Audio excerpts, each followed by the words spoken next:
Good morning. Hey, I just wanted to do a quick kind of a video collage this morning. Um, there's, of course, this big topic that's been going. Everybody's been talking about this Nibiru, and this planet that's twice as big as the Earth is going to come zipping through the solar system and create all this havoc, right? Well, I just wanted to point out that a while back there was a comet that was much larger than Earth that came right through our solar system, and it was basically just forgotten as soon as it happened. As a matter of fact, NASA didn't really even report on it much. But this was the neat V1 comet, and according to NASA, it's not only bigger than the Earth, but it was twice as big as Jupiter, the biggest planet in our solar system. This came zipping through, and actually with another comet ahead of it, and it almost hit Mercury. It almost hit the sun, and it almost hit Mercury. But what we've been hearing with this Nibiru is, oh yeah, if an object almost as big as the Earth comes through the solar system, it's going to throw everything out of whack, like bowling, like pool balls, and we'll have earthquakes and tidal waves and all this. Well, this came through, and virtually nothing happened. You can see a pretty interesting picture of it when it's right by the sun. Its tail, it's right near the sun, and its tail is basically touching the Earth. But nobody really knew this happened. It happened. NASA, I think they kind of were burying the story because, as far as they were concerned, this thing was going to hit the sun, and they didn't have Bruce Willis around to fly up there on a rocket and divert it away. Pretty interesting. Well, right when this thing was flying by the sun, you can see a huge CME off the sun right at it, and it diverted its course. It's pretty weird stuff. Gets you thinking anyway. But that happened. Look up. Well, I'll link all the NASA information to you down below. What else is going on? Well, I made a video uh, 3 or 4 videos ago, and it was, of course, about this, the Black Panthers and all those decisions and how they're trying to stir up, all this racial stuff.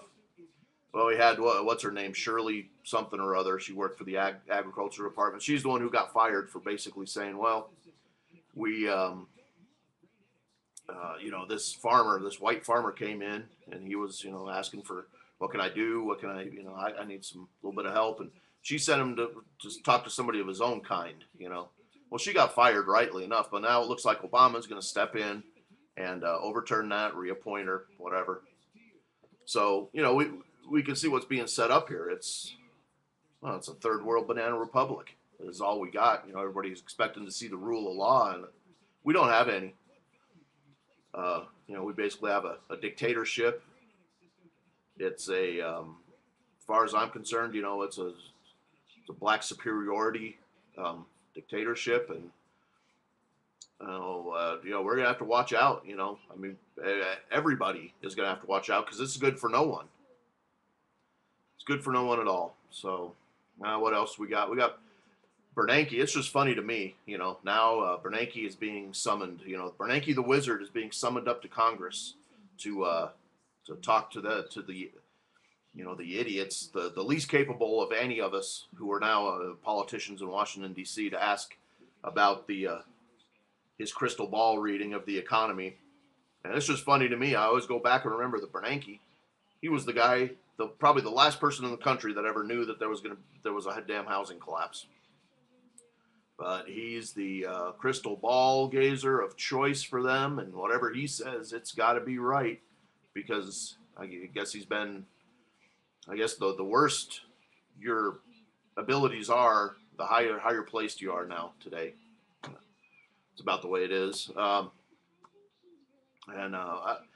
last thing I was watching, this just came as a side thought. I was watching Patty's video last night, my friend from Canada, and he made real good points about what's going on with the middle class, the poor, and all this. Well, isn't that really, when you get to think about it, isn't that really a nice little extra trick that the elites who own everything, place on us. Oh, well, you're poor. Well, what makes you poor? And what makes them so damn great in the first place? These elites, what are they? As far as I'm concerned, most of them, what the hell do they do? They don't have any lives. These people, all they can figure out how to do is create more evil. You know, but they're rich and you're poor though. I mean, you know what I'm saying? It, who says that you're poor? Hey, you may have great stuff. I got my dogs. I own my stuff. I have a lot of nice stuff, and I probably guarantee that my off time is a lot better than these elites who all they do is they run around worshiping Satan and stuff. That's what they do. So what makes them so damn great anyway? But Patty was right though. Um, the people who are like us, the poor or whatever, we're generally not all that affected by what's going on. The middle class, they're taking 100% hit, and the rich, well, nothing really happens to them. They just go on with their lives where they worship Satan or whatever. But that's what I was thinking about that. Who are they to say that you're poor? That's my real point with that. They're not. They don't even know. They just don't know. So anyway, I'll leave you with those thoughts and links and all that, and we'll talk to you later. Thank you.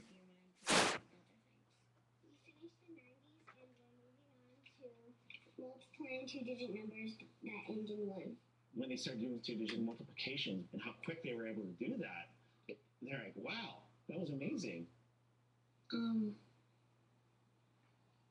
9,120.